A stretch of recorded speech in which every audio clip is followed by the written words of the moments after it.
Book summary: How to Win Friends and Influence People by Dale Carnegie.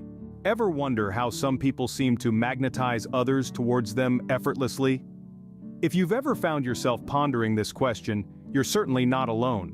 The concept of effortless charisma, of attracting others towards oneself, has puzzled and fascinated many of us. It is a subject that has been analyzed, studied, and scrutinized time and time again. But the mystery remains, as there is no magic wand to wave or secret incantation to utter. Yet, a closer look reveals that it's not about magic at all, but rather about mastering a certain art, the art of human relations.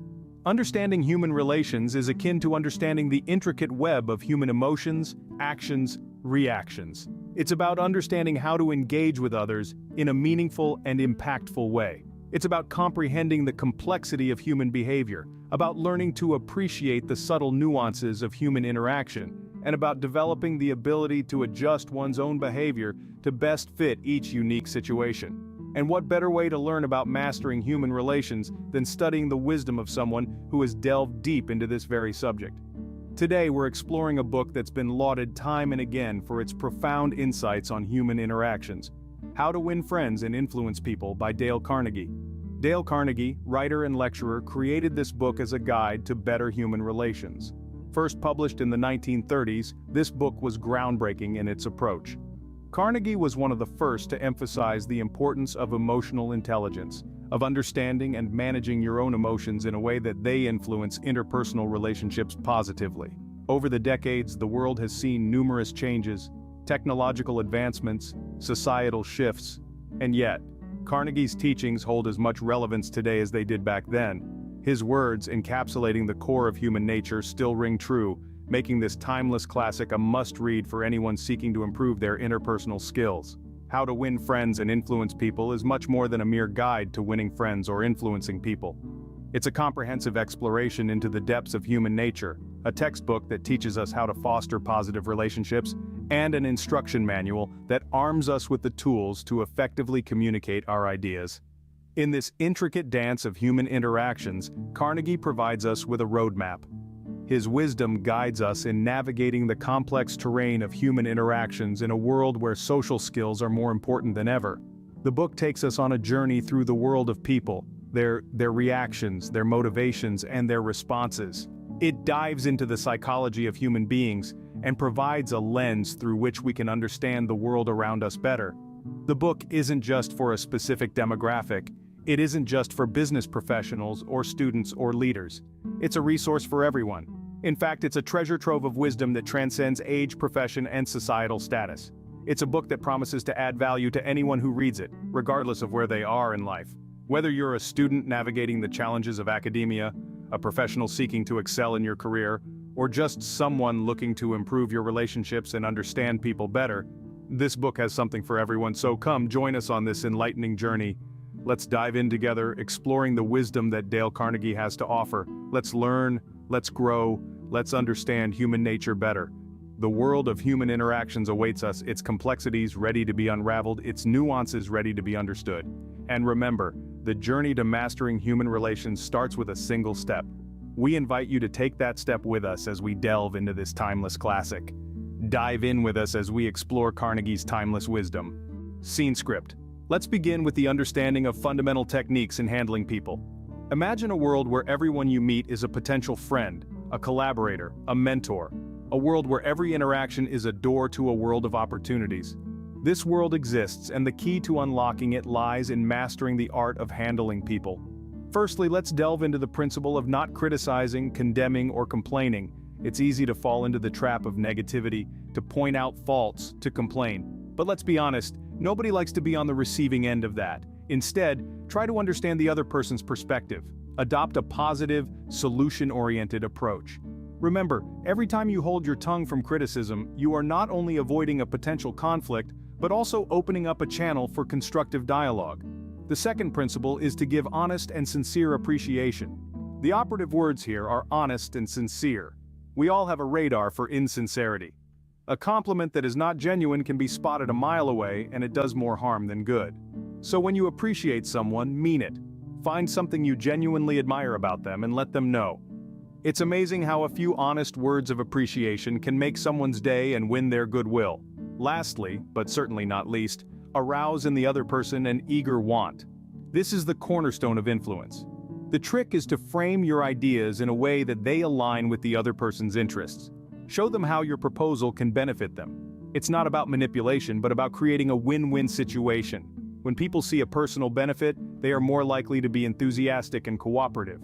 These principles are not just theories, but tools for building strong and healthy relationships. They are about fostering respect, understanding, and mutual benefit. They are about creating a positive, empowering environment where everyone feels valued and heard. But remember, these principles are not a quick fix. They require practice and patience. They require a genuine interest in people. And that, my friends, is the real secret. Be genuinely interested in others. Listen to their stories, understand their perspectives, appreciate their uniqueness. The world is full of interesting people with amazing stories and ideas. So why not make the most of it? Why not turn every interaction into an opportunity to learn, to grow, to create something meaningful? Remember, genuine interest in others goes a long way in winning friends. Scene script. Moving on to the next set of principles that revolve around making people like you. Let's dive right in. The first principle is to become genuinely interested in other people. It's not just about pretending to be interested, but truly finding something captivating about the person you're engaging with. People can sense authenticity, and they're drawn to those who display genuine curiosity about their lives, their experiences, and their perspectives. Next, we have the power of a smile. It's a universal gesture that can bridge language barriers and cultural differences. A sincere smile is more than just a curve of the lips. It's an expression of friendliness that can lighten someone's day. It tells others that you're approachable, open, and positive. So, don't underestimate the power of flashing those pearly whites. The third principle is the importance of remembering a person's name. A person's name is, to that person, the sweetest and most important sound in any language. It's a sign of respect, and a way to show that you value them as an individual. It makes people feel recognized and important. So, make it a point to remember and use people's names in your conversations. Being a good listener is the fourth principle. Encourage others to talk about themselves.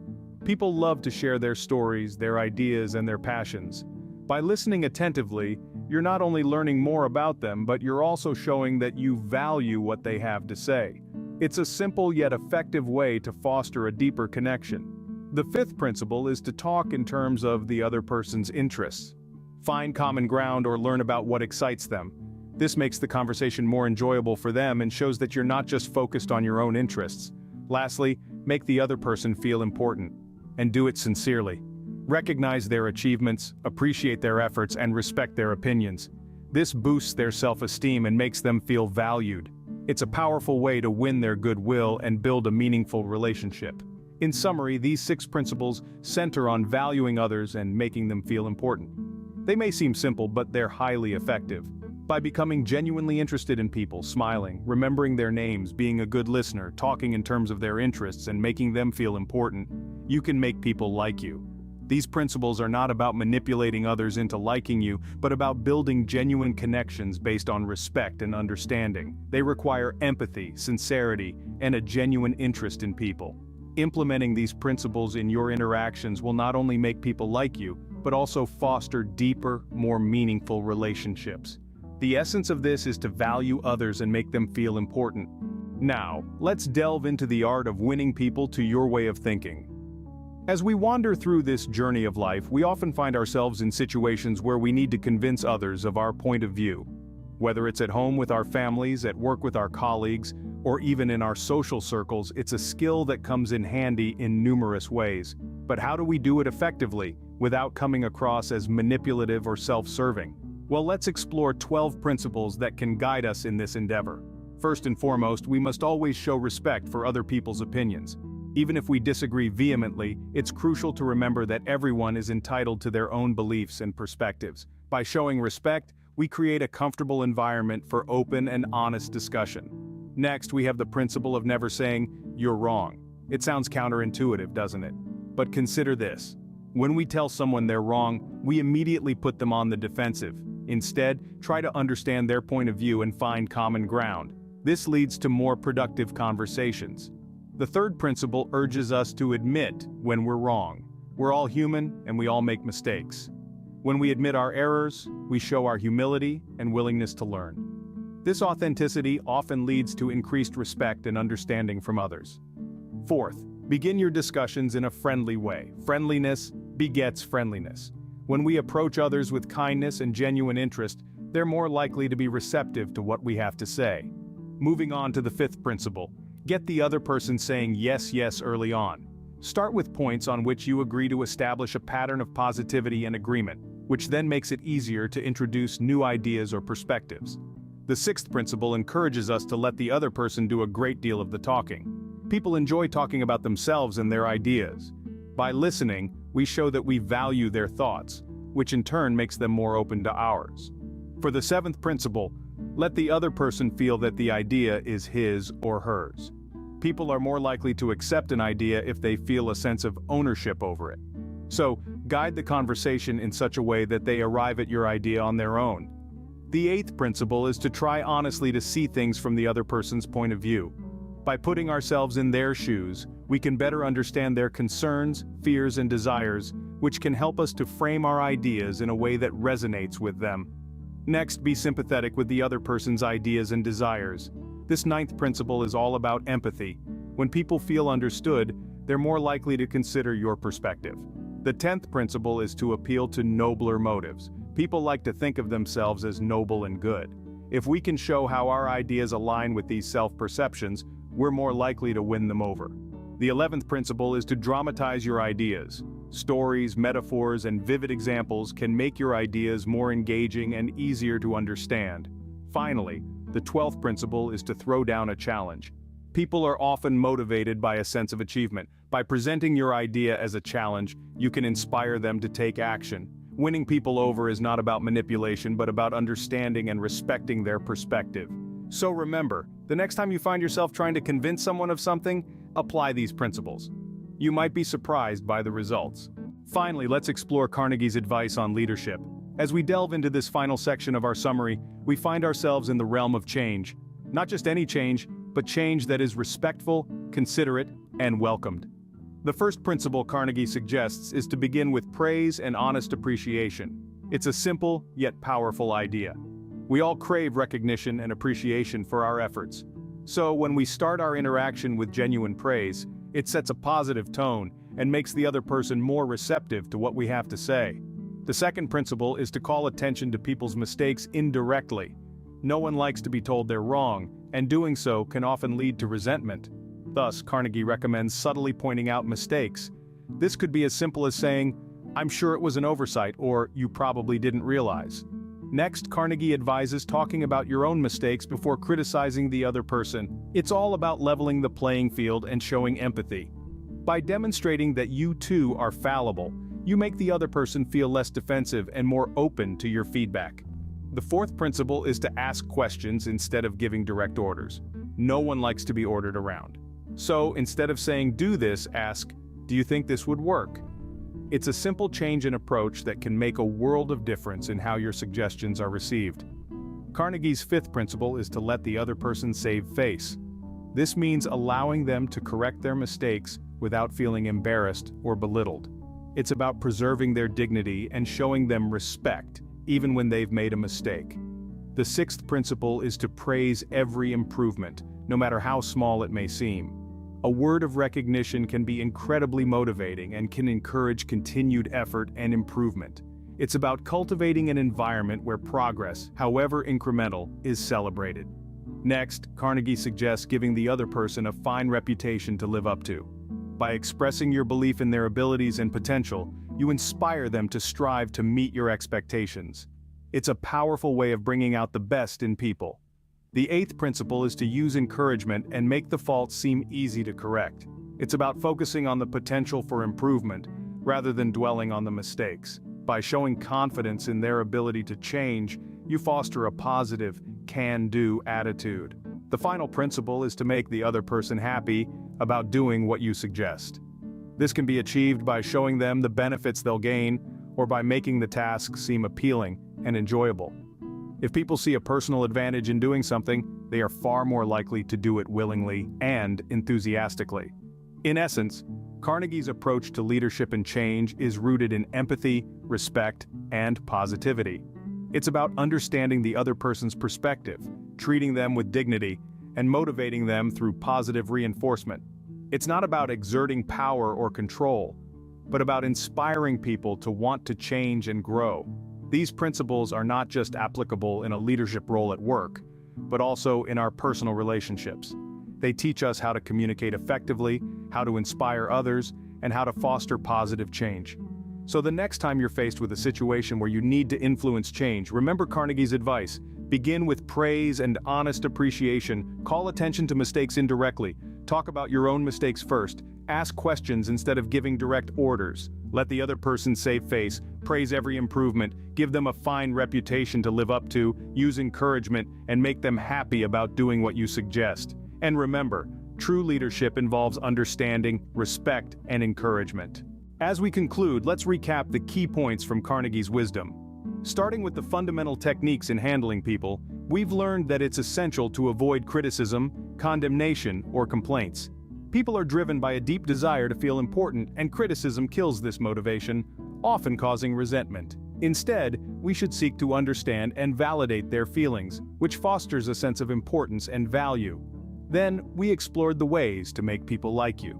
The key takeaway here is the power of genuine interest in others. Show enthusiasm in their interests and concerns.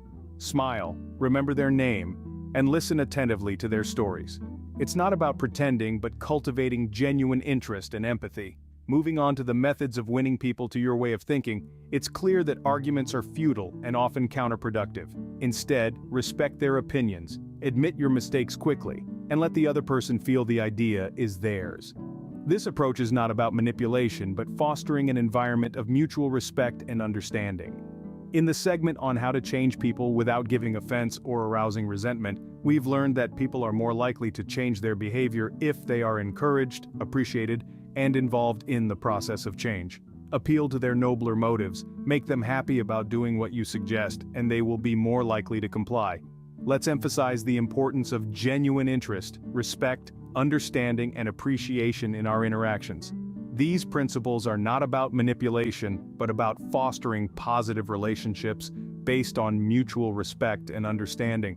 Remember, it's all about making others feel valued. It's about understanding their perspective and validating their feelings. It's about showing genuine interest in their stories and concerns. It's about fostering a sense of importance and worth in others. It's about creating an environment of respect and understanding where everyone feels heard and valued. Carnegie's wisdom is timeless because it taps into the fundamental human needs and desires. We all want to feel important, heard, and valued. We all want to be understood and appreciated. And these principles provide a guide on how to fulfill these needs in our interactions with others. And remember, these principles are not just for winning friends and influencing people. They are also for building a better society where everyone feels valued and respected. They are for fostering a culture of understanding and appreciation where everyone's voice is heard and valued. So, let's take these principles to heart. Let's apply them in our interactions with others. Let's foster a culture of respect, understanding, and appreciation. Let's make the world a better place, one interaction at a time. With these principles, you are well equipped to win friends and influence people in your life. Remember, it's all about making genuine connections. Key points from How to Win Friends and Influence People by Dale Carnegie. Fundamental techniques in handling people. 1. Avoid criticism and condemnations, instead express appreciation. 2. Give honest and sincere appreciation. 3. Arouse in the other person an eager want. 6 ways to make people like you. 1. Become genuinely interested in other people. 2. Smile. 3. Remember and use people's names. 4. Be a good listener. Encourage others to talk about themselves. 5. Talk in terms of the other person's interest. 6. Make the other person feel important and do it sincerely. How to win people to your way of thinking. 1. Avoid arguments and show respect for other people's opinions. 2. Never say you're wrong. Instead, admit mistakes and avoid criticism. 3. Let the other person save face. Give them a way out. 4. Get the other person saying yes immediately. 5. Try to see things from the other person's point of view. 6. Be sympathetic to the other person's ideas and desires. Be a leader. 1. Begin with praise and honest appreciation. 2. Call attention to people's mistakes indirectly. 3. Talk about your own mistakes before criticizing others. 4. Ask questions instead of giving direct orders. 5. Let the other person save face. 6. Praise the slightest improvement and praise every improvement. Thank you for watching and sharing by Book Summary by PM.